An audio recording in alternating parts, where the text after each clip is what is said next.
Proof 7. Mass mobilization across Europe.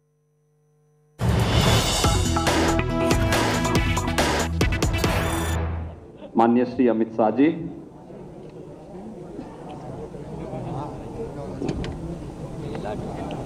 सह पर्यवेक्षक के रूप में यहां पर उपस्थित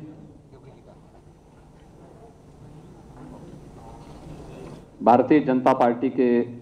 राष्ट्रीय उपाध्यक्ष सम्मान्य श्री रघुवर दास जी, उत्तर प्रदेश के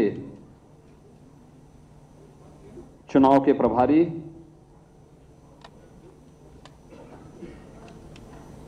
केंद्रीय शिक्षा मंत्री माननीय श्री धर्मेंद्र प्रधान जी, उत्तर प्रदेश के संगठन के प्रभारी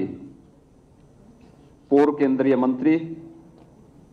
माननीय राधा मोहन सिंह जी, भारतीय जनता पार्टी के प्रदेश के अध्यक्ष माननीय श्री स्वतंत्र देव सिंह जी, अपना दल एस के राष्ट्रीय अध्यक्ष श्री आशीष सिंह पटेल जी, निषाद पार्टी के अध्यक्ष डॉक्टर संजय निषाद जी, मेरे वरिष्ठ सहयोगी के रूप में जिन्होंने 5 वर्षों तक निरंतर प्रदेश में सुरक्षा सुशासन की स्थापना करने में अपना योगदान दिया, श्री केशव प्रसाद मौर्य जी, डॉक्टर दिनेश शर्मा जी, प्रदेश संगठन के महामंत्री श्री सुनील बंसल जी, सभी सम्मानित नवनिर्वाचित विधायकगण, विधान परिषद के सभी माननीय सदस्यगण, भारतीय जनता पार्टी के अन्य सम्मानित पदाधिकारी और उपस्थित भाइयों बहनों, मैं सबसे पहले आदरणीय प्रधानमंत्री जी का, अपने केंद्रीय पर्यवेक्षक माननीय गृह मंत्री जी का, सह पर्यवेक्षक और पूरी पार्टी का हृदय से आभार व्यक्त करता हूं कि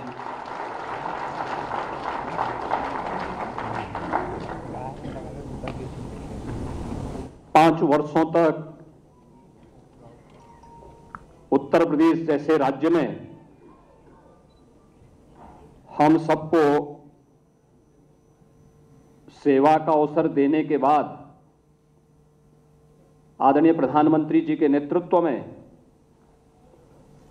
प्रचंड बहुमत की इस सरकार की नई सरकार गठन के लिए मुझे विधायक दल के नेता के रूप में आज यहां पर चुना गया है। मैं आभारी हूं आप सबका।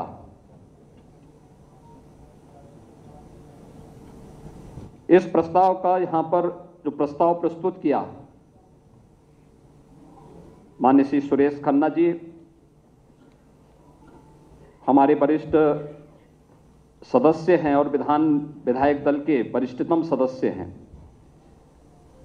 लगातार 8वीं बार 9वीं बार शाहजहांपुर से विधायक चुने गए और माननीय सुरेश खन्ना जी के प्रस्ताव पर श्री सूर्य प्रताप शाही जी ने, श्रीमती बेबी रानी मौर्य जी ने, श्री राम नरेश अग्निहोत्री जी ने, श्री सुशील साक्य जी ने, श्री नंद गोपाल गुप्ता नंदी जी ने इस प्रस्ताव का अनुमोदन करने के साथ ही आप सब ने सर्वानुमति से इस प्रस्ताव को अपना समर्थन दिया है। मैं इसके लिए आप सबका हृदय से आभार व्यक्त करता हूं। भाइयों बहनों, उत्तर प्रदेश के इतिहास में ये पहली बार हुआ है कि कोई मुख्यमंत्री 5 वर्ष तक कार्य करे और फिर वह पार्टी द्वारा सत्ता में आ जाए। अगर आप लगातार पहले आम चुनाव से लेकर के अब तक देखेंगे तो पहली बार हुआ है और ये संभव हुआ है कि आदरणीय प्रधानमंत्री जी का मार्गदर्शन और उनका यशस्वी नेतृत्व, माननीय गृह मंत्री जी जब उत्तर प्रदेश के प्रभारी थे, उन्होंने उस समय संगठन की जो एक मजबूत नींव प्रदेश में रखी, राष्ट्रीय अध्यक्ष के रूप में उनके व्यापक दौरे और 2014 में केंद्र में आदरणीय प्रधानमंत्री जी के नेतृत्व में केंद्र सरकार के द्वारा सुशासन के लिए, गरीब कल्याण के लिए जो भी कार्यक्रम प्रारंभ हुए, 2017 में विधानसभा चुनाव के पहले लोक कल्याण संकल्प पत्र के माध्यम से एक एक योजना को उत्तर प्रदेश की जनता जनार्दन की सेवा के लिए समर्पित करने के जिस भाव के साथ यह अभियान प्रारंभ हुआ, सरकार और संगठन का बेहतर समन्वय, एक एक अभियान के साथ मिलकर के उत्तर प्रदेश की 25 करोड़ जनता जनार्दन की सेवा के लिए जो सुरक्षा का बेहतर माहौल, प्रदेश में गरीब कल्याणकारी योजनाओं को बिना भेदभाव के प्रत्येक तबके तक पहुंचाने का कार्य जिस प्रतिबद्धता के साथ हुआ है, जनता जनार्दन ने उसका सुपरिणाम 2022 के इस विधानसभा चुनाव में भी तमाम दुष्प्रचार के बावजूद भारतीय जनता पार्टी और सहयोगी दलों को प्रचंड बहुमत की सरकार के रूप में आज हम सबके सामने प्रस्तुत किया है। जो मुझ पर विश्वास किया है पार्टी ने 2017 में, तब तो मैं विधायक भी नहीं था, एक सामान्य सांसद था, मेरे पास कोई प्रशासनिक अनुभव नहीं था, मैं शासन के किसी भी दायित्व का तब तक निर्वहन नहीं किया था, लेकिन एक अभिभावक के रूप में आदरणीय प्रधानमंत्री जी ने, आदरणीय गृह मंत्री जी ने, उस समय राष्ट्रीय अध्यक्ष के रूप में एक एक शासन की सुशासन के बारे में कैसे हमें इस अभियान को आगे बढ़ाना है, उस अभियान को आगे बढ़ा करके पूरी प्रतिबद्धता के साथ उत्तर प्रदेश जैसे राज्य में सुरक्षा की कोई बात करे, कानून का राज हो इसकी बात करे, उत्तर प्रदेश के लोगों के लिए एक सपना था, लेकिन उस सपने को हकीकत में हम बदल पाए क्योंकि इन महापुरुषों का एक अभिभावकत्व जैसा संरक्षण हम सब के ऊपर था और उसको हम लोगों ने प्रभावी ढंग से प्रदेश में लागू करने में हमें सफलता प्राप्त हुई। उसके परिणाम भी आए। उत्तर प्रदेश जैसे राज्य में व्यापक निवेश हुए, उत्तर प्रदेश में रिफॉर्म की बात हो सकती है, उत्तर प्रदेश में विकास की बात हो सकती है, उत्तर प्रदेश जैसे राज्य में भी सुशासन की बात हो सकती है और उत्तर प्रदेश जैसी घनी आबादी का राज्य देश के अंदर मॉडल के रूप में प्रस्तुत हो सके, इसलिए संभव हुआ क्योंकि एक टीम वर्क पर संरक्षण था आदरणीय प्रधानमंत्री जी का, आदरणीय गृह मंत्री जी का, हमारे केंद्रीय नेताओं का, और एक अभिभावक के रूप में समय समय पर जिस रूप में बिना भेदभाव के शासन की योजनाओं को प्रत्येक नागरिक तक पहुंचाने के इस अभियान को हम लोगों ने आगे बढ़ाया, वो हम तभी संभव हो पाया, अन्यथा हम तो अनगढ़ लोग थे, कोई भी जानकारी नहीं थी। एक सांसद के रूप में हर व्यक्ति जान सकता है, एक सांसद अपनी बात को रखता है, संसद में रख सकता है, लेकिन शासकीय कार्य कैसे संपादित होने हैं, प्रशासन की व्यवस्था का संचालन कैसे होना है, बिना भेदभाव के शासन की योजनाओं को जब हम एक सांसद के रूप में रहते तो अपने संसदीय क्षेत्र तक सीमित रहते हैं, लेकिन जब एक उत्तर प्रदेश जैसे राज्य के मुख्यमंत्री के रूप में हमें कार्य करना हो तो उस समय अपनी भूमिका का निर्वहन किस रूप में करना है, यह एक बड़ी जिम्मेदारी होती है। और उस जिम्मेदारी का निर्वहन किस रूप में किया जाना चाहिए, यह एक एक बात को समय समय पर जिस प्रभावी ढंग से लागू करने में हमें मदद मिली, आज उसका परिणाम है कि उत्तर प्रदेश कई क्षेत्रों में 2017 के पहले जिस उत्तर प्रदेश को केंद्रीय योजनाओं को लागू करने में या स्वयं की कोई योजना तो होती नहीं थी, लेकिन केंद्रीय योजनाओं को भी लागू करने में जिसकी भूमिका सबसे पीछे होती थी, जिसके कारण केंद्रीय योजनाएं देश के अंदर कहीं ना कहीं उनके मार्ग में उत्तर प्रदेश एक बैरियर दिखाई देता था, आज उत्तर प्रदेश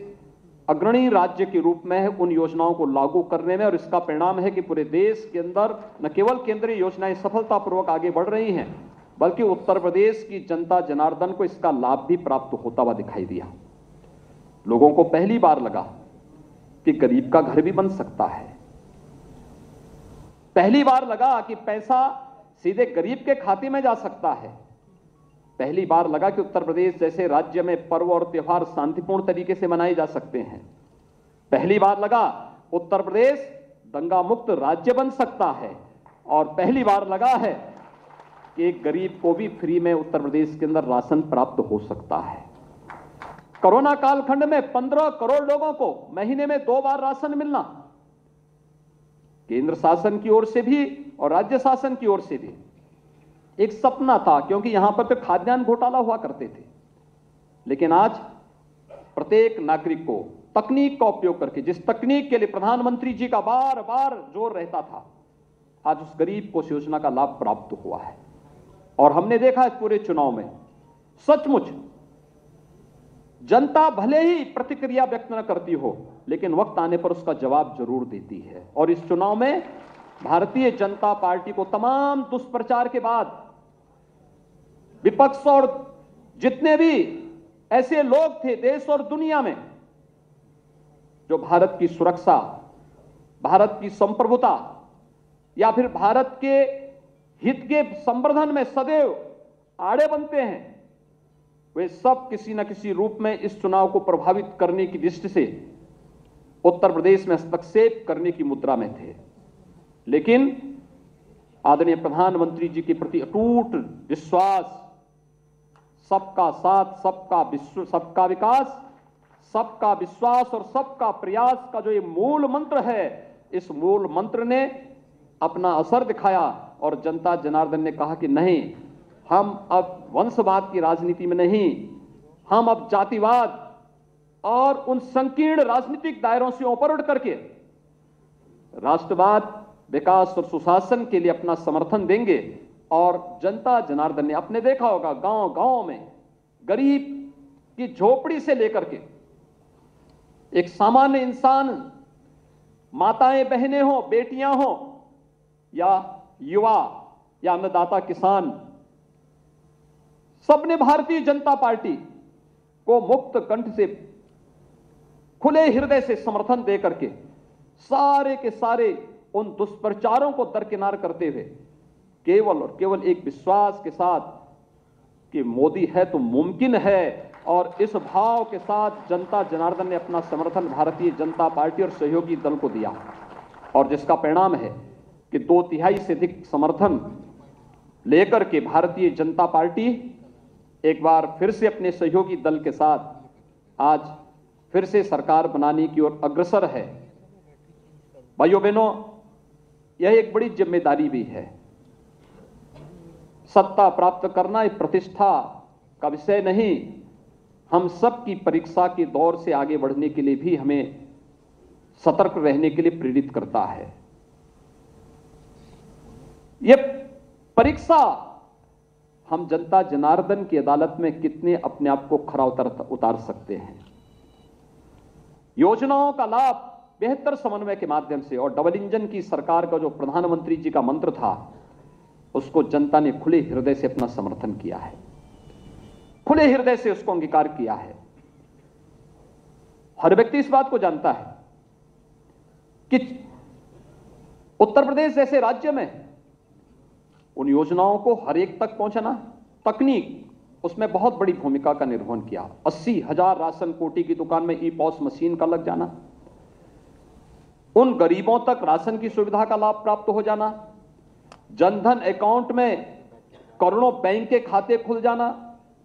भर्ती की प्रक्रिया पारदर्शी तरीके से आगे बढ़ जाना, और इन सभी को जब हम आगे लेकर के चलते हैं तो स्वाभाविक रूप से हम सबके सामने प्रतिस्पर्धा पहले कुशासन से सुशासन के लिए था, अब सुशासन को और भी सुदृढ़ करने की दिशा में अगला हमारा कदम क्या होना चाहिए, स्वयं से हमारी प्रतिस्पर्धा प्रारंभ होगी और उसके लिए तैयार होना, उसके लिए तैयार होना, उस सुशासन की स्थापना उसको और मजबूती के साथ आगे बढ़ाने के लिए आदरणीय प्रधानमंत्री जी ने जो एक संकल्प दिया है देश के सामने, जिस प्रकार का शासन देकर के देश की और दुनिया के अंदर आज लोकप्रियता की एक नई ऊंचाइयों को आदरणीय प्रधानमंत्री जी छू रहे हैं, अपनी कार्यों के माध्यम से, अपनी कर्मठता के माध्यम से, अपने देश की सुरक्षा, गरीब कल्याणकारी योजनाओं के माध्यम से भारत को दुनिया के एक महाशक्ति के रूप में स्थापित करने को लेकर के, और यही संकल्प देश के सबसे बड़े राज्य उत्तर प्रदेश की भी होनी चाहिए। उत्तर प्रदेश अगर विकास की नई ऊंचाइयों को प्राप्त करता है, यह देश के विकास में सहायक बनता है। आखिर देश की छठी आबादी यानी 1/6 आबादी उत्तर प्रदेश के अंदर निवास करती है, और 1/6 की आबादी उत्तर प्रदेश के अंदर निवास करने के बाद इस 6 करोड़ जनता के लिए, हमें याद है जब पहला बजट हमें प्रस्तुत करना था, मैं आदरणीय गृह मंत्री जी का मार्गदर्शन लेने के लिए गया था। उन्होंने कहा योगी जी देखिए, यूपी जैसे राज्य का बजट 2 लाख करोड़ का हो, कैसे आप लोगों को सुविधाएं दे पाएंगे? लेकिन इसके लिए 2 कार्य करने पड़ेंगे, राज्य की आय को बढ़ाना पड़ेगा और खर्च के दायरे को भी बढ़ाना पड़ेगा, जिससे हर गरीब तक शासन की योजनाएं पहुंच सके। और हम लोगों ने 2 लाख करोड़ से बढ़ा करके 6 लाख करोड़ तक उत्तर प्रदेश के बजट को आगे बढ़ाने का काम किया। उत्तर प्रदेश की प्रति व्यक्ति आय को दोगुना करने का कार्य पहले 5 वर्ष के इस कालखंड में, जबकि कोरोना जैसी वैश्विक महामारी हमारे सामने चुनौती के रूप में थी, उस पर भी हम लोगों ने करने का प्रयास किया। उत्तर प्रदेश की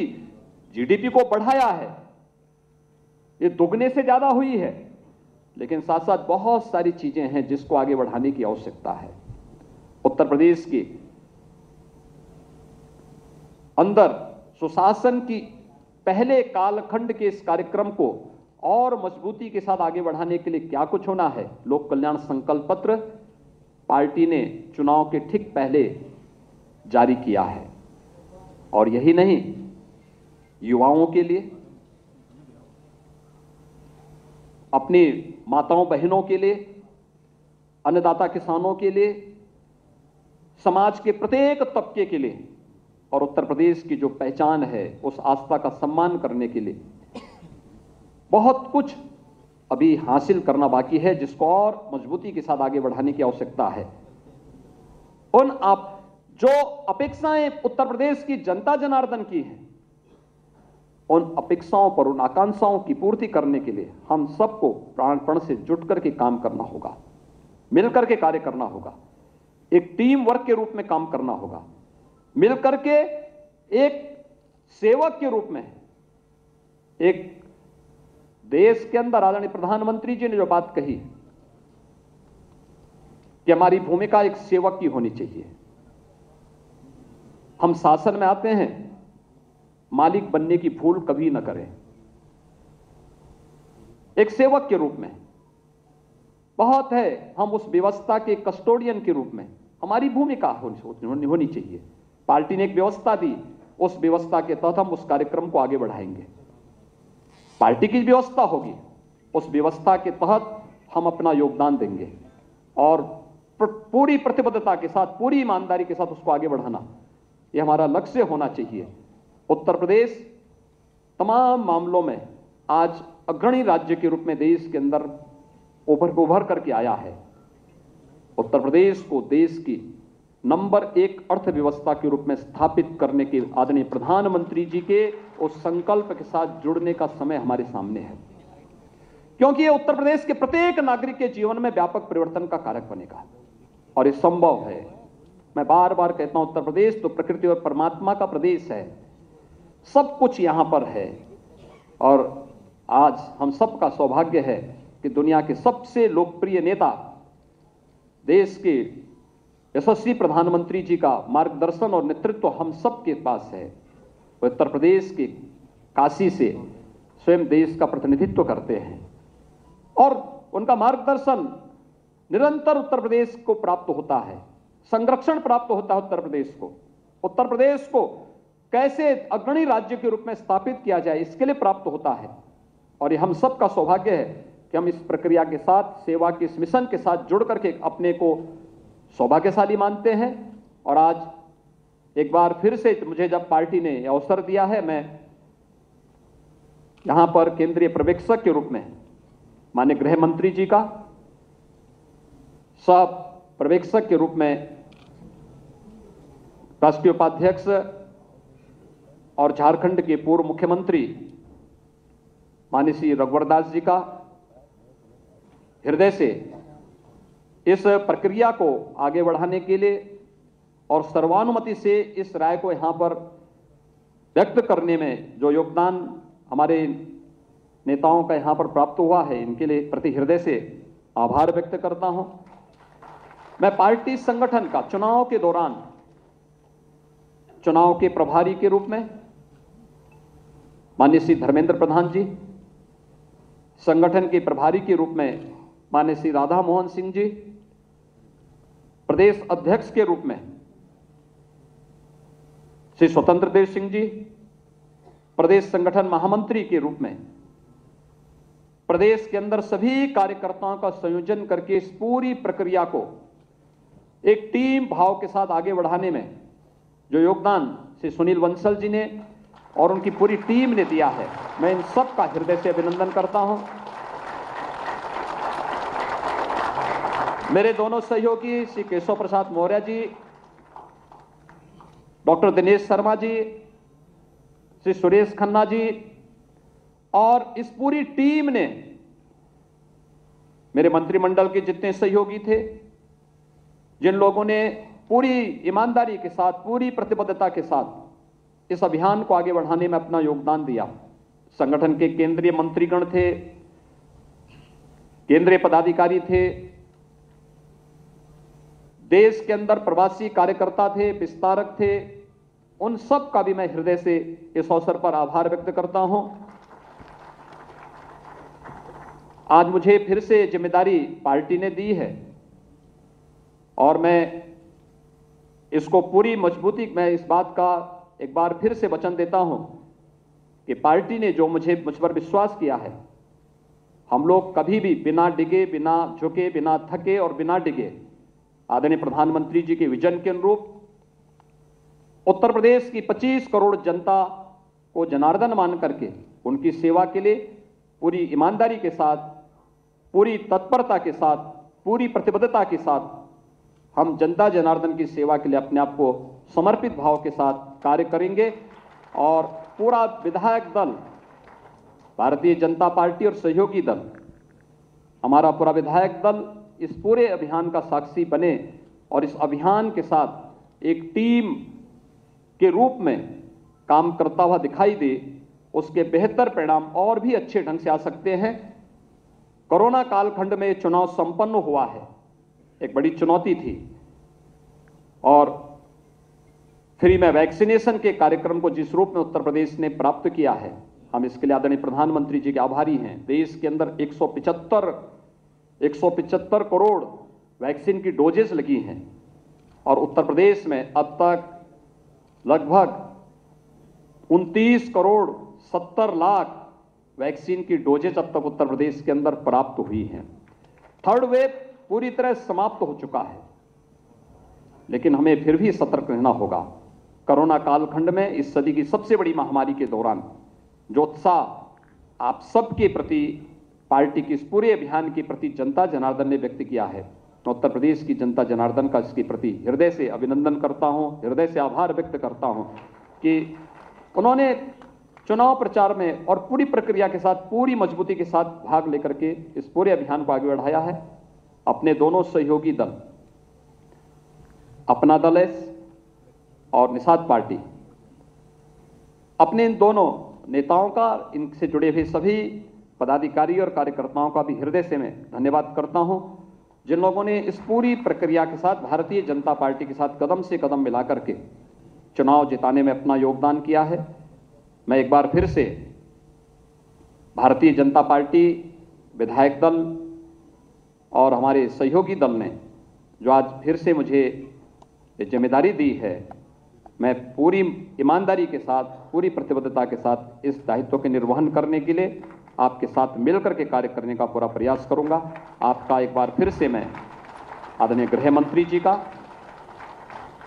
आज के इस केंद्रीय पर्यवेक्षक के रूप में माननीय गृह मंत्री जी, सह पर्यवेक्षक के रूप में माननीय श्री रघुवर दास जी का मैं हृदय से आभार व्यक्त करते हुए अपनी वाणी को यहीं पे विराम देता हूं। धन्यवाद। जय Hind. That's Yogi Adityanath, elected as the legislative party leader. That grand meeting of all top BJP netas, also primarily with regard to the MLAs. Yogi 2.0 is ready. These were live visuals coming in. Yogi Adityanath talking about his journey in the first tenure, remember, when he didn't have much information about the administrative affairs, and then how he took it on, and then now a historic